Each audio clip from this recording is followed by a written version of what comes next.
एक गांव में एक लालची औरत अपने पति के साथ रहती थी और उसका एक बेटा था जिसका नाम राम बाबू था। राम बाबू कोई काम धाम नहीं करता था और बस पूरा दिन गांव में इधर उधर मंडराता रहता था। एक बार गांव में मंडराते हुए वह सुमन से टकरा जाता है और उससे बोलता है, कैसी हो राम प्यारी, और आजकल क्या कर रही हो? एक बार अगर और मुझे राम प्यारी बोले ना तो एक लगाऊंगी चुपचाप। यहाँ से चला जा, नहीं तो मुझसे बुरा कोई नहीं होगा। अरे सुमन, तुम गुस्सा क्यों होती हो? तुम मुझे बहुत अच्छी लगती हो और मैं तुमसे शादी करना चाहता हूँ। मुझसे शादी के सपने छोड़ और निकल यहाँ से। बड़ा आया शादी करने वाला। फिर इतना बोलकर सुमन गुस्से में वहां से चली जाती है और तभी राम बाबू का दोस्त वहां से गुजर रहा होता है। अरे बाबू भाई, ये सुमन तुमसे क्या कह रही थी? कुछ नहीं भाई, अपने प्यार का इजहार कर रही थी। लेकिन भाई उसके हाव भाव से तो कुछ और ही लग रहा था। बाबू भाई मेरी बात मानो तो तुम इससे दूर ही रहा करो। गांव वाले बोलते हैं इस सुमन के ऊपर चुड़ैल का साया है और ये रात को अकेले वीराने में घूमती है। कुछ लोगों ने तो इसके उल्टे पैर तक देखे हैं। तुम्हें पता है ना, उल्टे पैर चुड़ैल की निशानी होते हैं। चल बेवकूफ, तेरा दिमाग खराब हो गया है क्या? इतनी सुंदर लड़की को चुड़ैल बोल रहा है। सुमन कोई चुड़ैल बुड़ैल नहीं है, मैं तो इसी से शादी करूंगा। फिर इतना बोलकर वो अपने घर की ओर चल देता है। माँ, अब मेरी शादी की उम्र हो गई है, मेरी किसी सुंदर सी लड़की से शादी करवा दो ना। हाँ, क्यों नहीं। अगर राजा बेटा का कोई और भी अरमान है तो वो भी बता दीजिए। आपके सारे अरमान एक साथ ही पूरे करवा देंगे। काम धाम तो कुछ करना नहीं है।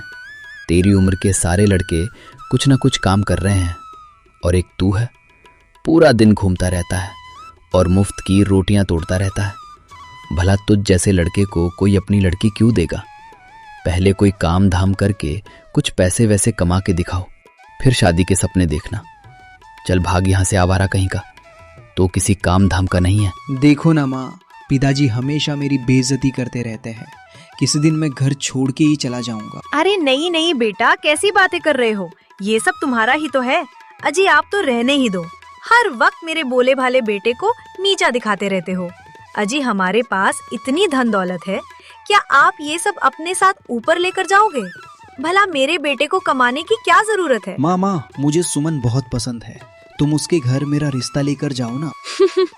ठीक है, मैं कल ही सुमन के माता पिता से तुम्हारे रिश्ते की बात करने जाऊंगी। फिर अगले दिन राम बाबू की माँ सुमन के घर रिश्ता लेकर जाती है और उन्हें अपने पैसों का रुबाब दिखाती है। देखिए बहन जी, आप बहुत अमीर लोग हैं और हम गरीब। हमारे पास आपको देने के लिए कुछ भी नहीं है। तुम्हारी किस्मत बहुत अच्छी है जो तुम्हारी लड़की की शादी मेरे बेटे से हो रही है। बस तुम सुमन की शादी मेरे बेटे से करवा दो, मुझे तुमसे कुछ नहीं चाहिए। इतना बोलकर वो वापस अपने घर की ओर चल देती है।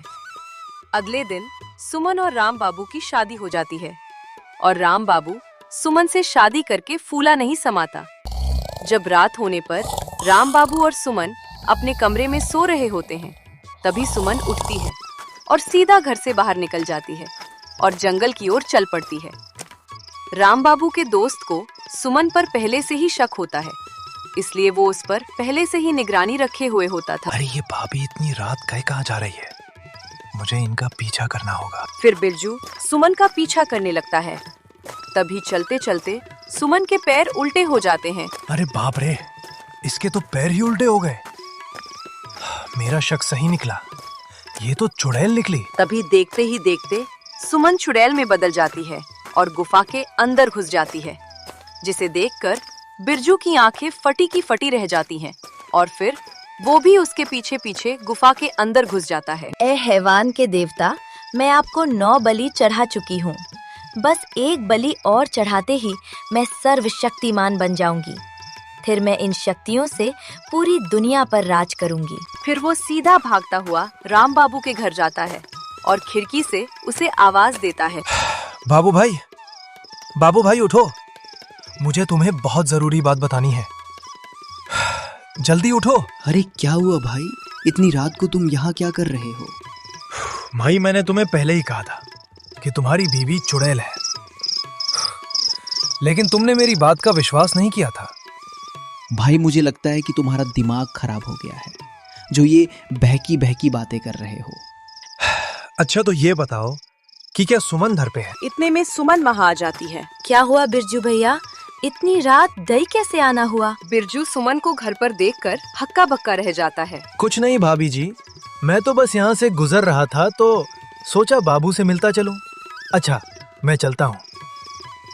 इतना बोलकर बिरजू वहाँ से दुम दबा के भाग जाता है। अजी क्या हुआ? ये आपका दोस्त आपसे क्या कह रहा था? कुछ नहीं, बस ऐसे ही बेकार की बातें कर रहा था। चलो अब तुम सो जाओ, रात बहुत हो गई है। फिर सुबह होने पर वह सेठानी गुस्से से लाल हो जाती है क्योंकि सुमन अभी तक सो रही होती है। ए बहू रानी, अभी तक सो रही है क्या? घर का काम कौन करेगा? चल जल्दी उठ, मैंने काम वाली की छुट्टी कर दी है। आज से घर का सारा काम तुझे ही करना है। फिर सेठानी के जोर जोर से चिल्लाने की वजह से सुमन की नींद खुल जाती है और वह गुस्से से लाल हो जाती है। रुक बुढ़िया, तुझे मैं अभी बताती हूँ। फिर सुमन गुस्से में बाहर आती है। ए बुढ़िया, क्यों शोर मचा रही है? सुबह सुबह मेरी सारी नींद ही खराब कर दी। अरे दैया, इसकी हिम्मत तो देखो, मुझे बुढ़िया बुला रही है। ए तेरी इतनी हिम्मत, मुझे बुढ़िया बोलेगी? चुपचाप घर का ये सारा काम निपटा दे। तेरे माँ बाप ने वैसे भी दहेज में फूटी कौड़ी भी नहीं दी है। मैं कोई काम वाम नहीं करने वाली, जो करना है कर लो। तेरी इतनी हिम्मत मुझे मना करेगी?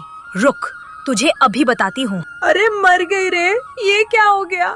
ए तेरी इतनी हिम्मत, मुझे अभी के अभी छोड़ दे। बाबू बाबू, ओ बाबू, देख तेरी बीवी मेरे साथ क्या सलूक कर रही है।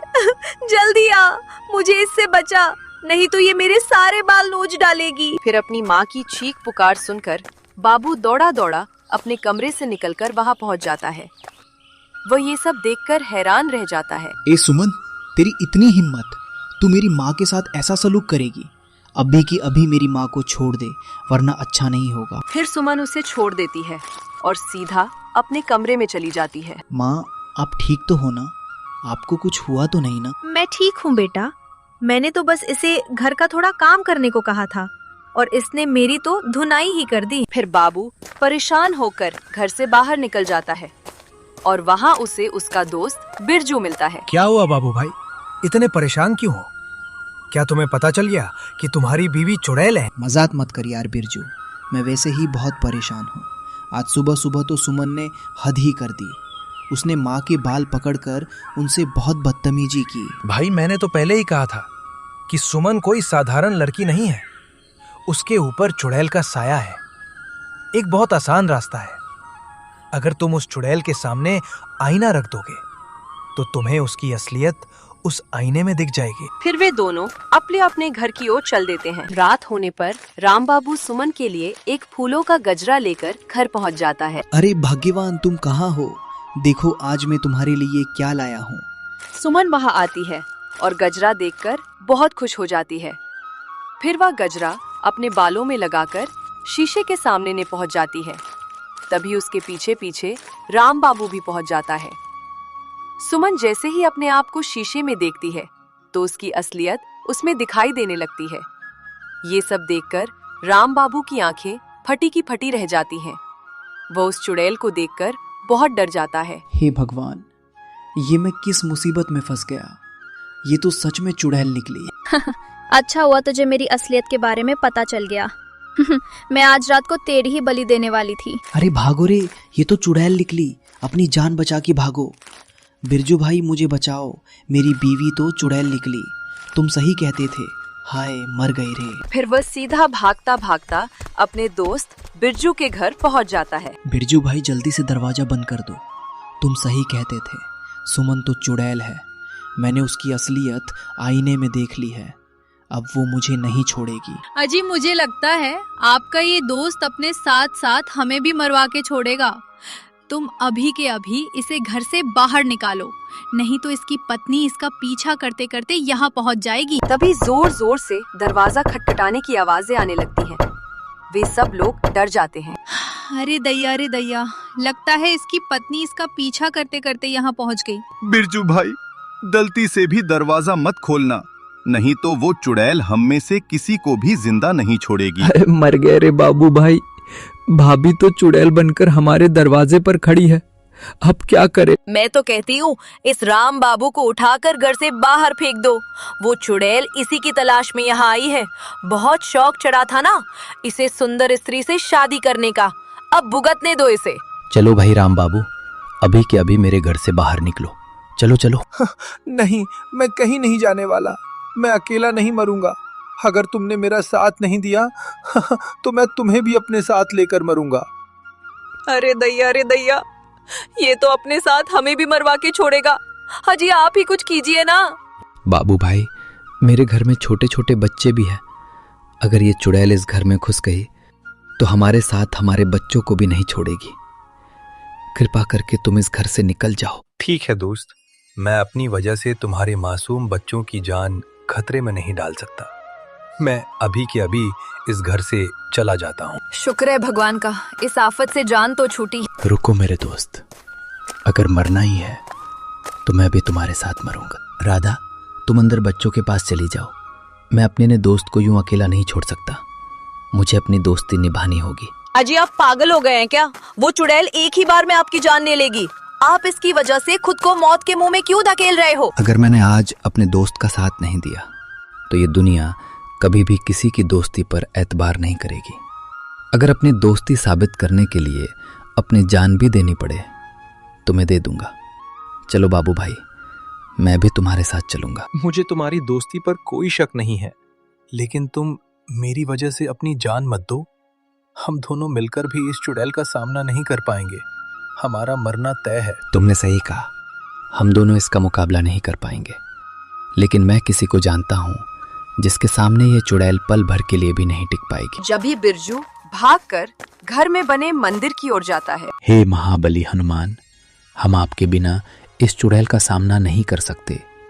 आज फिर से एक बार बुराई को हराने के लिए हमें आपकी जरूरत है। कृपा करके हमारे साथ चलिए महाबली। चलो भाई, अब इस चुड़ैल को सबक सिखाने का वक्त आ गया है। अरे वाह वाह, तुम दोनों अब मेरा सामना करोगे? हम दो नहीं हैं चुड़ैल, हम तीन हैं। अरे मर गई रे, ये तूने क्या कर दिया? हे भगवान, मुझे क्षमा कर दो, मुझसे बहुत बड़ी गलती हो गई है।